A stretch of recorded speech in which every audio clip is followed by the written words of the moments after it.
Halo, kembali lagi bersama saya Kevin Christian Chandra dan pada hari ini kita akan membahas suatu materi yang akan sangat bermanfaat pada pelayanan rumah sakit, yaitu adalah penyusunan clinical pathway pada suatu penyakit. Dan pada hari ini kita akan mengambil contoh diagnosis osteoartritis pada rumah sakit. Hari ini kita akan membahas 5 poin. Yang pertama adalah terkait dengan definisi osteoartritis, yang kedua adalah langkah-langkah menyusun clinical pathway, yang ketiga adalah contoh alur klinis yang akan kita buat, yang keempat adalah manfaat, dan yang terakhir adalah kesimpulan. Yuk kita bahas untuk yang pertama, definisi osteoartritis. Untuk kita mengetahui clinical pathway yang sesuai, kita harus mengetahui dulu definisi dari penyakit yang kita akan buat. Contohnya adalah pada osteoartritis ini adalah suatu kondisi degeneratif atau kondisi yang bisa dibilang akan berlangsung perlahan seiring dengan bertambahnya usia, seiring dengan peningkatan beban kerja pada tulang rawan sendi, sendi-sendi besar, contohnya pada sendi lutut, tulang belakang, dan lain-lain. Penyakit ini akan menyebabkan nyeri, kekakuan, dan penurunan fungsi sendi yang akan menjadi masalah bagi pasien dan umumnya memiliki data demografis terjadi pada usia lansia dan tentunya itu akan mempengaruhi dari kualitas hidup pasien. Lalu, bagaimana bagaimana cara menyusun clinical pathway yang baik? Ada 6 langkah yang akan kita gunakan. Yang pertama adalah pembentukan tim. Yang kedua adalah identifikasi tujuan. Yang ketiga adalah analisis bukti ilmiah. Yang keempat adalah penyusunan alur klinis. Yang kelima adalah uji coba dan evaluasi. Dan terakhir adalah implementasi. Lalu bagaimana dengan pembentukan tim? Di sini tim yang saya maksud tidak hanya leader saja, tetapi keseluruhan tim yang mencakup multidisiplin. Yang pertama adalah dokter sebagai penegak diagnosis, yaitu dapat dokter ortopedi, dokter penyakit dalam spesialis rheumatologi, dokter radiologi, dan dokter-dokter lain seperti dokter PK yang akan dapat mengeksekusi dari keluhan-keluhan lain seperti rheumatoid arthritis dan lain-lain. Perawat, fisioterapis, dan tenaga medis lainnya pun diperlukan untuk menjaga kelangsungan proses penegakan diagnosis dari awal hingga akhir. Yang kemudian adalah dari identifikasi tujuan. Identifikasi tujuan ini kita harus tahu pembuatan clinical pathway ini bertujuan untuk yang pertama, meningkatkan akurasi diagnosis. Dengan diagnosis yang tepat, diagnosis yang akurat, maka kita dapat mengurangi variasi dari pelayanan, mengurangi variasi dari pemberlakuan pemeriksaan penunjang, sehingga dapat menghemat kos dari rumah sakit. Serta yang paling penting dan menjadi tujuan akhir kita adalah meningkatkan kepuasan pasien, karena dengan diagnosis yang tepat, pelayanan yang tepat, pengobatan yang singkat akan meningkatkan kepuasan dari pasien. Berikutnya, dalam penyusun hal ini tidak boleh hanya dilakukan berdasarkan pengalaman saja, tetapi harus dilakukan dengan bukti-bukti ilmiah yang sesuai. Dalam hal ini adalah literatur medis dan juga pandoman pelaksanaan dari terapi terkait atau dari penyakit terkait. Dalam hal ini adalah osteoartritis.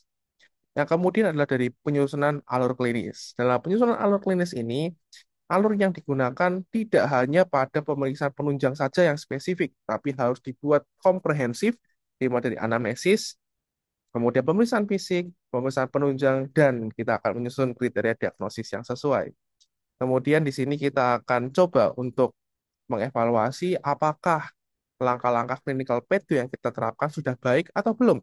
Apabila sudah baik, kita akan terapkan. Apabila belum baik, kita akan evaluasi kira-kira bagian mana yang dapat memerlukan perbaikan. Sehingga ketika diimplementasikan di poin 6, akan mendapatkan hasil yang baik, akan dapat dilakukan dengan maksimal dan memberikan hasil yang memuaskan.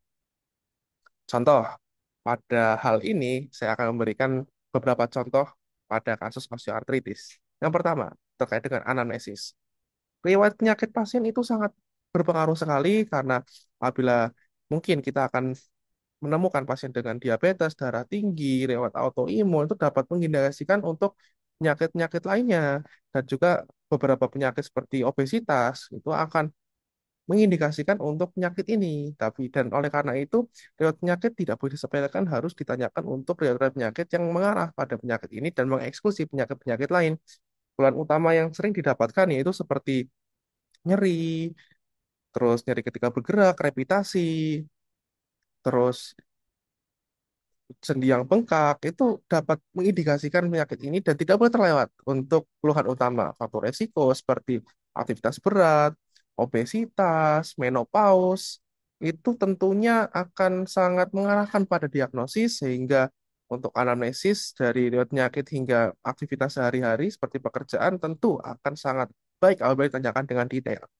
Kemudian dari pemeriksaan fisik yang dapat dilakukan yaitu adalah dari seperti tentang gerak. Pada pemeriksaan tentang gerak ini dapat kita temukan tentang gerak yang terhambat atau range of motion terhambat karena adanya nyeri, kata adanya tahanan pada sendi terkait. Kemudian adanya nyeri tekan dan gravitasi menjadi indikasi yang sesuai bagi penyusunan kriteria diagnosis pada osteoartritis.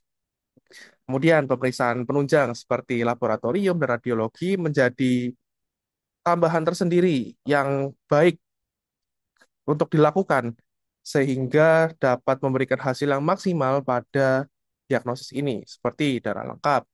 Apabila mungkin tidak ditemukan tanda-tanda osteoartritis pada pemeriksaan fisik, pemeriksaan darah lengkap dapat memberikan arahan untuk mengeksklusi penyakit lain seperti rheumatoid arthritis. Kemudian pemeriksaan radiologi seperti foto ronsen, MRI, dan USG dapat digunakan untuk menentukan diagnosis yang baik. Kemudian terkait dengan kriteria diagnosis, terkait dengan kombinasi gejala, pemeriksaan fisik, dan pemeriksaan penunjang di sini harus ditetapkan yang baik sehingga dapat memberikan hasil yang maksimal. Kemudian terkait dengan manfaat peningkatan PSW, tentu ada 4 manfaat yang dapat saya rangkum di sini. Yang pertama adalah terkait dengan meningkatkan kualitas pelayanan pasien. Dengan pelayanan yang baik, kita dapat memangkas kos, kita dapat meningkatkan kepuasan pasien, dan juga meningkatkan kepuasan pada tenaga medis. Mengurangi fasilitas pada penanganan sehingga dapat memberikan jangka waktu pelayanan yang pendek, jangka pelayanan yang lebih terakurat, terarah, sehingga dapat meningkatkan kepuasan pasien.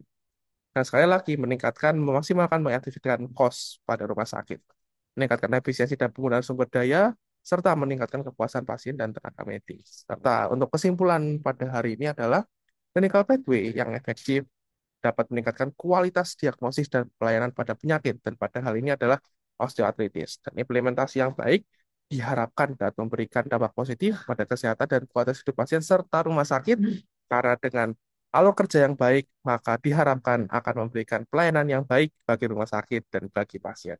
Sekian dari saya, terima kasih.